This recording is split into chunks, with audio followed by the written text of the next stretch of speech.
پچھلے جمعہ مبارک میں ہم نے رسول کائنات صلی اللہ علیہ وسلم کی ایک حدیث مبارکہ سنی تھی، اگر نماز میں اونگ آ جائے۔ اسی طریقے سے ایک اور حدیث مبارکہ حضرت انس رضی اللہ تعالی عنہ سے روایت ہے کہ نبی کریم صلی اللہ علیہ وسلم نے فرمایا، جب تم میں سے کسی کو کوئی نماز میں اونگ آئے، یعنی نماز میں اونگ آئے تو اسے لازم ہے کہ سو جائے یہاں تک کہ جو پڑھے اسے سمجھنے لگے۔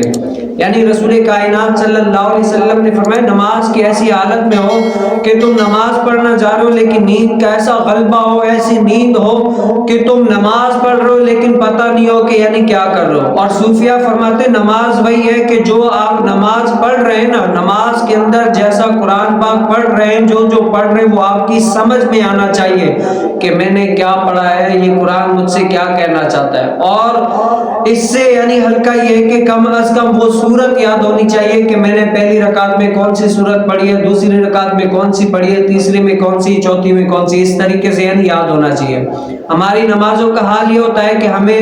پڑھ تو رہے ہوتے ہیں لیکن الا ماشاء اللہ کوئی اگر ایسا ہو پتہ ہی نہیں ہوتا کہ کون سی سورت پہلی میں پڑھی ہے، کون سی دوسرے میں پڑھی ہے۔ تو یہ کیا ہے، نبی کریم صلی اللہ علیہ وسلم نے فرمایا نیند کا غلبہ ہوگا نا تو نماز میں آپ سو جاؤ تاکہ نیند کا غلبہ ختم ہو جائے اور صحیح طریقے سے نماز پڑھو۔ اب اسی لیے نماز کیوں؟ کیونکہ اگر آپ نماز پڑھیں گے نا، نیند کا غلبہ ہوگا، نماز ٹوٹنے کا بھی خدشہ ہے۔ کوئی ایسا نواقص سے وضو پایا گیا جس کی وجہ سے نماز ٹوٹ گئی لیکن نیند کے غلبے کی وجہ سے آپ کو پتہ ہی نہیں چلا۔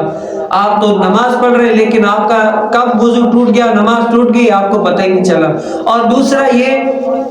کہ رسول کائنات صلی اللہ علیہ وسلم یہ سمجھانا چاہ رہے ہیں کہ دوسرا یہ اگر آپ نماز پڑھ رہے ہیں نا تو اچھائی والا کام کرنا چاہ رہے ہیں۔ گویا نماز جو پڑھتا ہے وہ اچھائی والا کام کرنا چاہ رہا ہوتا ہے، کر رہا ہوتا ہے، لیکن نماز پڑھتے پڑھتے کیا خبر کوئی نیند کے غلبے کی وجہ سے کوئی ایسی صورت پڑھ دی جس کا ترجمہ الگ ہو گیا، کوئی معنی فساد ہو گیا، یعنی کوئی پتہ ہی نہیں چلا کہ آپ کی نماز خراب ہو گئی، اچھائی کی بجائے اور خرابی آ گئی، تو کیا ہے نماز میں کھڑے لیکن کیا ہے آپ کو ثواب کی بجائے گناہ مل رہا ہے۔ تو یہ کیا ہے، رسول کائنات صلی اللہ علیہ وسلم ہمیں کیا سمجھانا چاہ رہے ہیں کہ ایسی حالت میں نماز پڑھو جب تم چاق و چوبند ہو، چست ہو۔ اور یہ جو 5 وقت ہم ہر نماز کے وضو کرتے ہیں نا، یہ بھی اسی لیے وضو کرتے ہیں، ورنہ تو ایک وضو سے جتنی چاہے نمازیں پڑھنا چاہے پڑھ سکتے ہیں، لیکن علماء فرماتے ہیں ایک وضو ہر نماز کے لیے نیا وضو اسی لیے کہ بندہ جو ہے نا چاق و چوبند رہتا ہے اور خشوع و خضوع برقرار رہتا ہے انسان کا۔